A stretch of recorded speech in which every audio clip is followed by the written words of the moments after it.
कालच्या तासाला आपण झिरो ऑर्डर रिएक्शन म्हणजे काय, integrated rate law for zero order reaction आणि त्याचा रेट कॉन्स्टंट ह्या सगळ्यांचे एक्सप्रेशन बघितले. आज आपण बघणार आहे half life time of zero order reaction.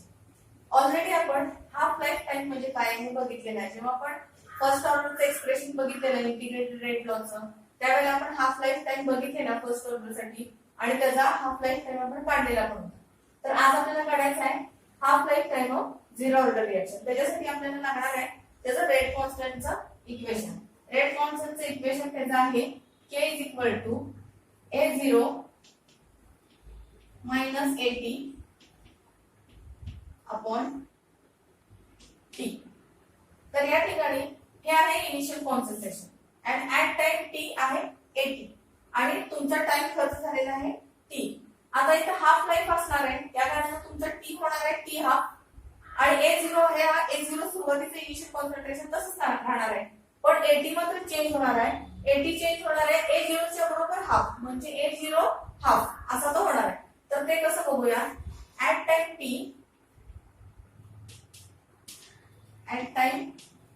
= 0 इथं कॉन्सन्ट्रेशन असणार आहे तुमचं A0.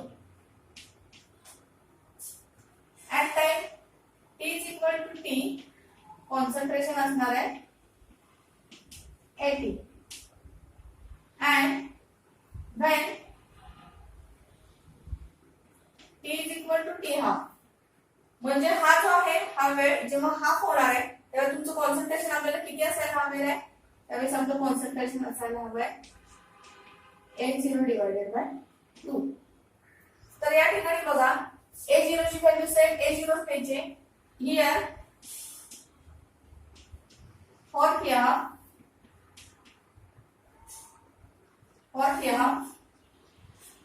AT चेंज होणार आहे. किती चेंज होणार आहे A0 / 2.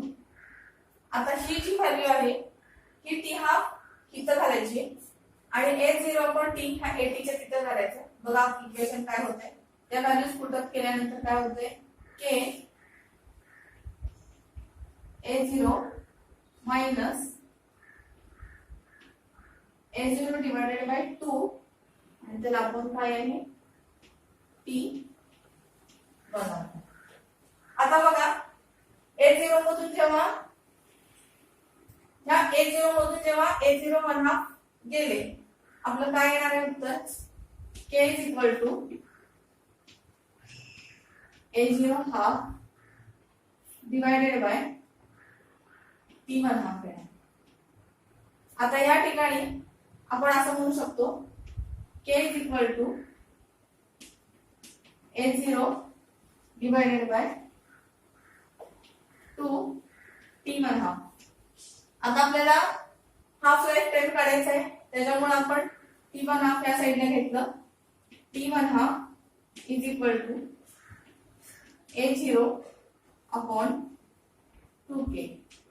हे आहे हे आपलं फायनल एक्सप्रेशन हाफ लाईफ साठी झिरो ऑर्डरचं. आता इथं एक गोष्ट मला सांगायची आहे. एक्सप्रेशन आहे T 1/2 = A0 अपॉन 2K. इथं तुमचा जो हाफ लाईफ आहे ह्या हाफ लाईफच्या एक्सप्रेशन मध्ये या फॉर्म्युला मध्ये आपल्याला A0 आलेला आहे, पण जेव्हा पण हा आहे झिरो ऑर्डर साठी आणि आपण जेव्हा फर्स्ट ऑर्डर साठी एक्सप्रेशन लिहिलं होतं त्यावेळेला त्याचा फॉर्म्युला होता T 1/2 = 0.693 / K. हे होतं तुमचं एक्सप्रेशन फर्स्ट ऑर्डर साठी. ह्या दोन एक्सप्रेशन कडे बघितल्यावर लक्षात काय येते, T हाफ जो आहे झिरो ऑर्डरचा हाफ लाईफ जो आहे तो इनिशियल कॉन्सन्ट्रेशन वरती डिपेंड आहे, कारण का इनिशियल कॉन्सन्ट्रेशनची टर्म त्याच्या फॉर्म्युला मध्ये आहे. पण जेव्हा आपण फर्स्ट ऑर्डरचा हाफ टाइम बघितला होता त्यावेळेला त्याच्या एक्सप्रेशन मध्ये कुठेही इनिशियल कॉन्सन्ट्रेशन नव्हतं. Half life of first order reaction is independent on the initial concentration आणि या ठिकाणी half life of zero order is dependent on the initial concentration. हा दोन्हीचा फरक आहे. ह्या दोन्हीचे फॉर्म्युले तुमच्या डोळ्यासमोर आहेत, त्याच्यामुळे ह्या दोन्हीत फरक डायरेक्ट तुम्हाला दिसतो आहे. तो तुम्ही लक्षात ठेवा. आता आपण बघणार आहोत graphical representation of zero order reaction. आपण फर्स्ट ऑर्डर साठी जसे ग्राफ बघितलेले त्याच पद्धतीनं झिरो ऑर्डर साठी सुद्धा आपण एक ग्राफ बघणार आहोत. त्याच्यासाठी आपल्याला एक टर्म बघायची आहे की जी आपल्याला त्याच्या एक्सप्रेशन मध्ये केली होती. ती टर्म होती AT minus A0 is equal to minus KT.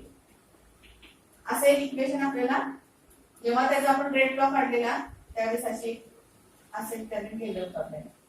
तर तिथं बघा हा जो मायनस A0 आहे तो मी इकडे घेते. AT is equal to minus KT plus हा मायनस आहे त्यामुळं राईट हँड साइडला येताना तो प्लस झाला A0. आता ह्या इक्वेशन कडे बघितल्यानंतर आपल्याला स्ट्रेट लाईनचं इक्वेशन लक्षात येते का बघा. आपलं स्ट्रेट लाईनचं इक्वेशन होतं y is equal to mx plus c. या ठिकाणी जर आपण y हा y ऍक्सिस वर 80 घेतलं तर 80 हा तुमचा y ऍक्सिस वर येणार आणि x म्हणजे तुमचा टाइम येणार. x ऍक्सिस वर तुम्ही टाइम घेऊ शकता. स्लोप आहे हा m म्हणजे स्लोप तुमचा मायनस मध्ये आहे आणि इंटरसेप्ट सुद्धा आहे. आता ह्या सगळ्या कंडिशन बघता आपण कसा ग्राफ काढू शकतो ह्याच्याकडे आपण जरा बघूया. आपण ग्राफ काढताना y ऍक्सिस आणि x ऍक्सिस घेतलं.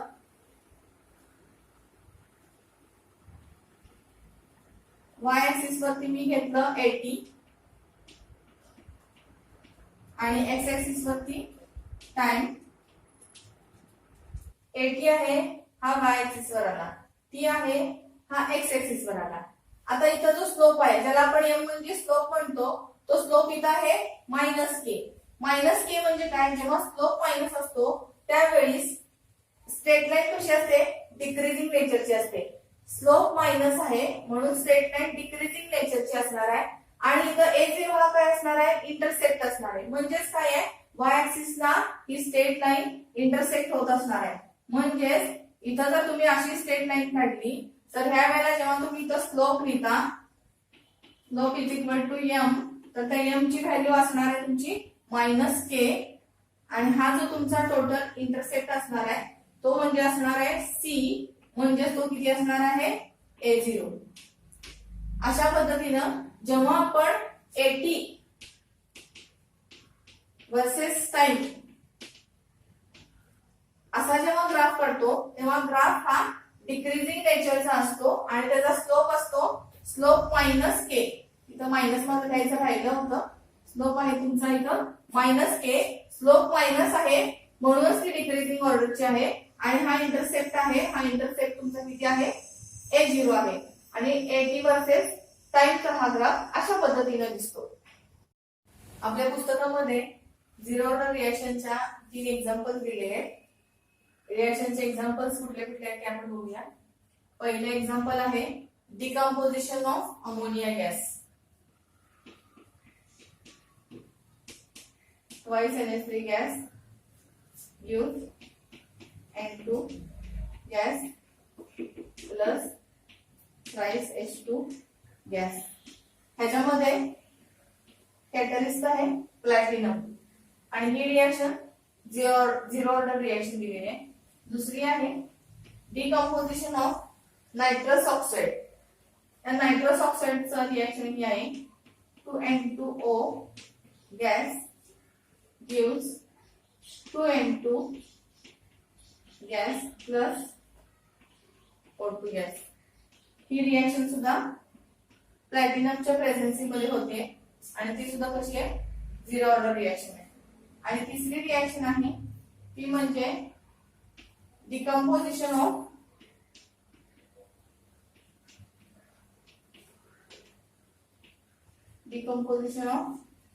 PH3 in presence of tungsten.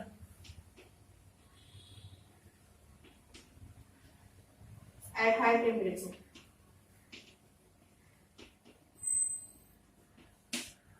ह्या 3 रिएक्शन्स आपल्या पुस्तकामध्ये झिरो ऑर्डरच्या रिएक्शन्स म्हणून दिलेल्या आहेत. त्या तिन्हीच्या तिन्ही तुम्ही पुस्तकामध्ये एकदा रीड करायचे आहेत पुन्हा. चॅप्टर मधला पुढचा पार्ट आहे तो म्हणजे सुडो फर्स्ट ऑर्डर रिएक्शन. तर सुडो फर्स्ट ऑर्डर रिएक्शन म्हणजे काय, याची डेफिनेशन आणि त्याचं एक्सप्रेशन असं दोन्ही आपल्याला परीक्षेला येतं. तर सुडो फर्स्ट ऑर्डर रिएक्शन म्हणजे काय ते बघूया. Pseudo first order reaction. सगळ्यात पहिल्यांदा आपण सुडो या शब्दाचा अर्थ बघूया. सुडो हा शब्द रेग्युलरली नकली किंवा खोटा अशासाठी आपण वापरतो. तर फर्स्ट ऑर्डरची रिएक्शन आणि त्याच्याबद्दल सुडो शब्द आलाय म्हणजे हे काय आहे, तर त्याची डेफिनेशन अशी आहे, the reaction which have higher order in true rate law but they are actually of first order. आता हे म्हणजे काय, जेव्हा आपण एखाद्या इक्वेशनचा रेट लॉ लिहितो तेव्हा त्या रेट लॉ मध्ये आपल्याला पाहताक्षणी त्या रेट लॉ कडे पाहताक्षणी आपल्याला असं वाटतं की ही सेकंड ऑर्डरची रिएक्शन आहे. पण जेव्हा आपण त्याचा ट्रू रेट लॉ बघतो तेव्हा ते एक्सपेरिमेंट केल्यानंतर आपण त्या रेट लॉचं एक्सप्रेशन लिहितो तेव्हा मात्र आपल्याला ते कितीचं कळतं की हे फर्स्ट ऑर्डरचं आहे असं कळतं. तर ह्यासाठी मी आज एक एक्झाम्पल बघणार आहे, ते म्हणजे hydrolysis of methyl acetate. Example आहे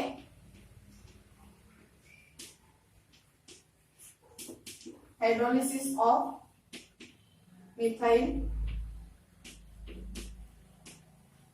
ऍसिटेट. तर रिएक्शन बघा, CS3 COO CS3 methyl acetate आहे, FVS. त्याच्यामध्ये हायड्रोलिसिस केले म्हणजे वॉटर ऍड केलेलं आहे आणि या ठिकाणी हायड्रोलिसिस केल्यानंतर इथं हा बॉन्ड ब्रेक होतोय आणि ह्याच्यामध्ये सुद्धा H आणि OH ब्रेक होतोय आणि तयार होणारं प्रोडक्ट असं आहे CS3 COOH ऍसिटिक ऍसिड आणि दुसरा आहे CS3OH. हे ऍक्वियस स्टेट कुठली आहे, ऍक्वियस स्टेट आहे. ही जी रिएक्शन आहे methyl acetate reacts with water, it gives acetic acid and methyl alcohol. He reaction आपली आहे. तर यामध्ये जेव्हा आपण एक्सपेक्टेड रेट लॉ लिहितो,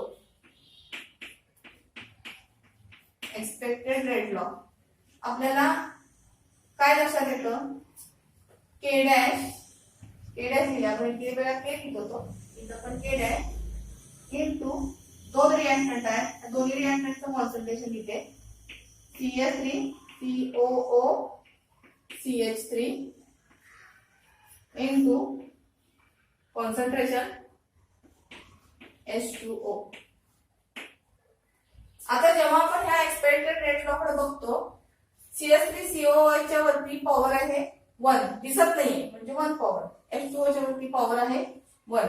जर आपण असा विचार केला ह्याची पॉवर 1 आणि ह्याची पॉवर 1 तर ह्याचे ऑर्डर होते 2. म्हणजेच हे इक्वेशन किंवा ही रिएक्शन आपल्याला कशी मिळते, एक्सपेक्टेड रेट लॉ प्रमाणे 2 म्हणजेच कशी मिळते, सेकंड ऑर्डरची आहे असं आपल्याला वाटतं. पण जेव्हा आपण ऍक्च्युअली एक्सपेरिमेंट करतो तेव्हा आपण हा वॉटर जे आहे हे एक्सेस क्वांटिटी मध्ये घेतलेला आहे. सोल्युबिलिटी साठी ते वॉटर आपण एक्सेस क्वांटिटी मध्ये घेतल्या कारणानं वॉटरला सुद्धा स्वतःचा एक कॉन्स्टंट आहे. जेव्हा एखादा रिएजंट आपण एक्सेस क्वांटिटी मध्ये घेतो तेव्हा त्याचं कॉन्सन्ट्रेशन हे एक सेपरेट कॉन्सन्ट्रेशन म्हणण्याची पद्धत आहे. Since concentration of H2O is also another constant, it is taken as K double dash. आपण H2O च्या कॉन्सन्ट्रेशनला काय घेऊया, K डबल डॅश घेऊया. मग हे जे इक्वेशन नंबर 1 आहे, ह्या इक्वेशन 1 मध्ये जर मी ह्या H2O च्या कॉन्सन्ट्रेशनची म्हणजे इक्वेशन 2 ची जर व्हॅल्यू पुट अप केली तर ह्या कॉन्सन्ट्रेशन ऑफ H2O च्या ठिकाणी काय येणार आहे, K डबल डॅश येणार आहे. तर बघा rate is equal to K dash into molar concentration of CH3COOH CH3COO methyl acetate आणि H2O च्या ऐवजी मी काय देणार आहे, K डबल डॅश. आता K डबल डॅश मी इकडे घेते. Rate is equal to K dash into K double dash into molar concentration of CH3COO CH3. आता आपण K is equal to K dash into K double dash म्हणजे दोन कॉन्स्टंटची multiplication म्हणजे एक तिसरा कॉन्स्टंट आपण म्हणू शकतो. त्यावेळेला K dash into K double dash ह्याच्या ऐवजी आपण काय घेऊ शकतोय, K घेऊ शकतोय. त्यामुळे आपण असं म्हणू शकतोय रेट इज इक्वल टू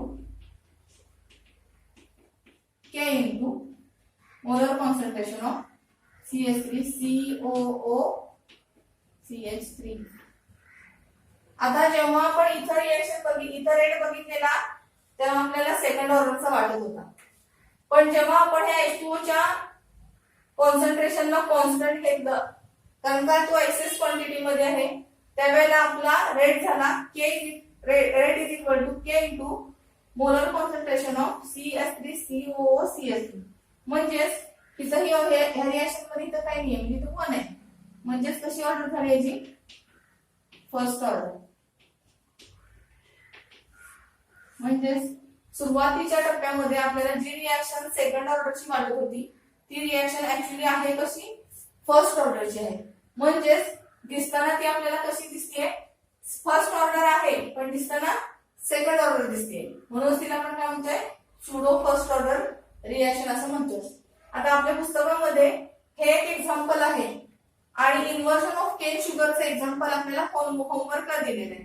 तर सेम टू सेम इथं फक्त केन शुगर घेतलंय आणि इथं ग्लुकोज आणि फ्रुक्टोज आहे आणि हे असंच सोडवायचंय. एवढं साधं सिंपल डेरिव्हेशन आहे, ते तुम्ही होमवर्कला सोडायचंय.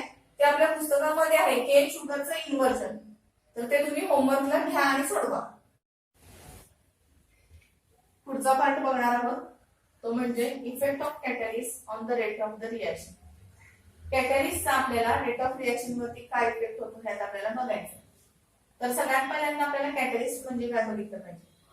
कॅटलिस्टची डेफिनेशन आपल्याला प्रत्येक वर्षी 8वी 9वी पासून प्रत्येक वर्षी पुस्तकात असतेच असते.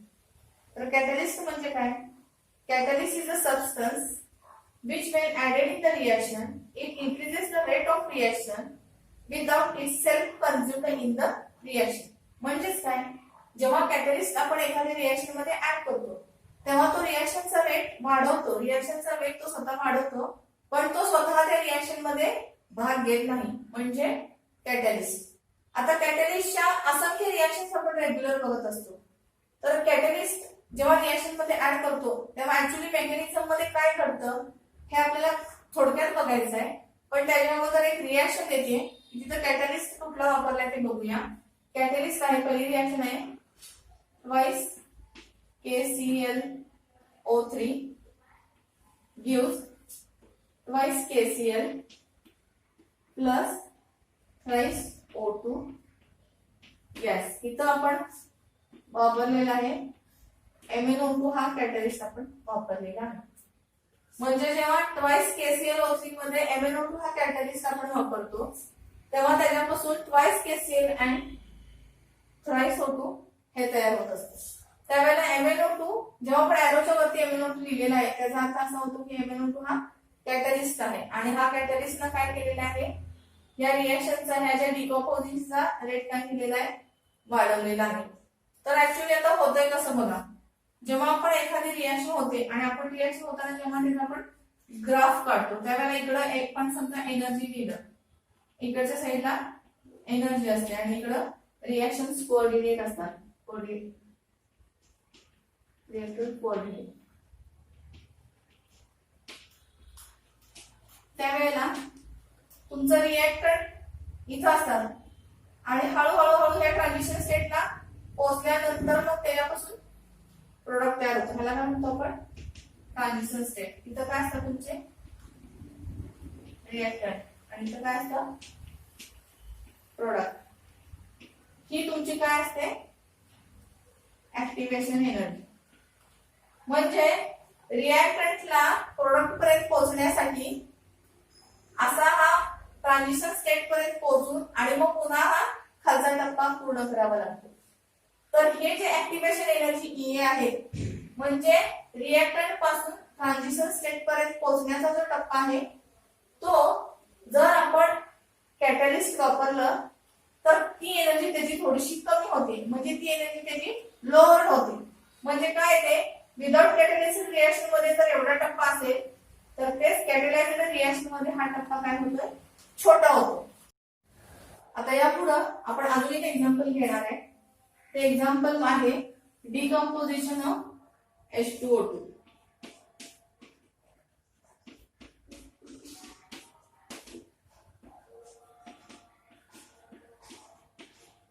तर बघा H2O2 चं डिकम्पोजिशन होतंय आणि त्यावेळेला त्याच्यापासून 2H2O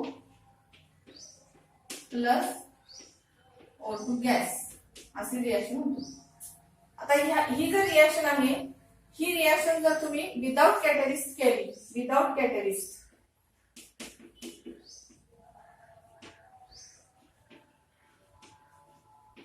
तर त्याला लागणारी ऍक्टिव्हेशन एनर्जी आहे 76 kJ/mol. आणि जर समजा या ठिकाणी आपण कॅटलिस्ट वापरला आणि तो कॅटलिस्ट आहे आयआयएन म्हणजे आय मायनस जर आपण इथं वापरला विथ कॅटलिस्ट ह्याची ऍक्टिव्हेशन एनर्जी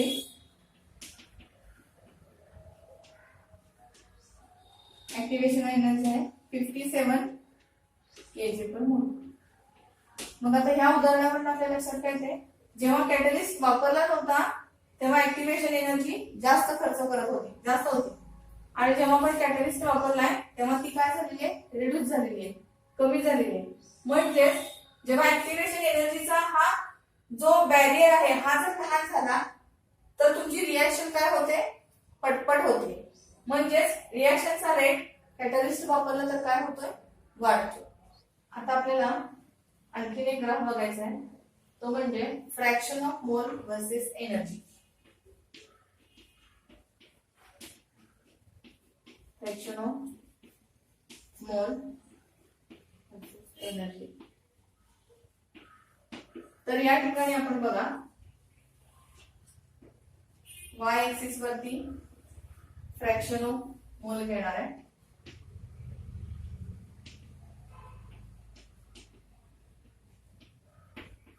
आणि एक्स एक्सिस वरती एनर्जी घेणार आहे. त्यावेळेला आपल्याला असा ग्राफ मिळतोय.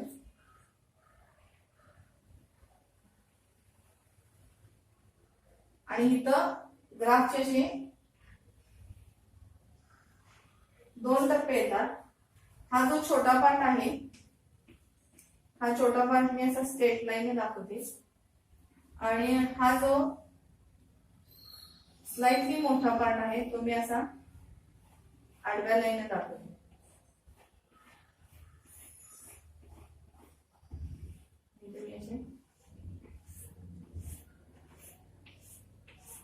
वेगळं दाखवते. तर हा जो स्ट्रेट लाईनचा पार्ट आहे हे नंबर ऑफ मोल्स आहेत आणि हे पण नंबर ऑफ मोल्स आहेत. पण स्ट्रेट लाईनचे नंबर ऑफ मोल्स कधी आहेत विदाउट युजिंग कॅटलिस्ट. म्हणजे काय जेव्हा आपण रिएक्शन कॅटलिस्टच्या शिवाय करतो तेव्हा नंबर ऑफ रिएक्टिव्ह मोल्स हे संख्या काय असते कमी असते आणि हा जास्त झालेला जो पार्ट आहे मोठा पार्ट आहे हा काय आहे number of moles with catalyst. आपल्याला ग्राफ कडे बघितल्यावर काय समजते जेव्हा आपण कॅटलिस्ट यूज करतो तेव्हा रिएक्शन मध्ये भाग घेणाऱ्या रिएक्टंटची संख्या ही वाढते. कधीपेक्षा वाढते तर जेव्हा आपण कॅटलिस्ट वापरला नसतो रिएक्शन मध्ये त्यावेळेस रिएक्टंटची संख्या रिएक्शन मध्ये भाग घेणाऱ्या रिएक्टंटची संख्या ही काय असते, कमी असते. आणि कॅटलिस्ट वापरल्यानंतर ती संख्या काय होते, थोड्या प्रमाणात वाढते.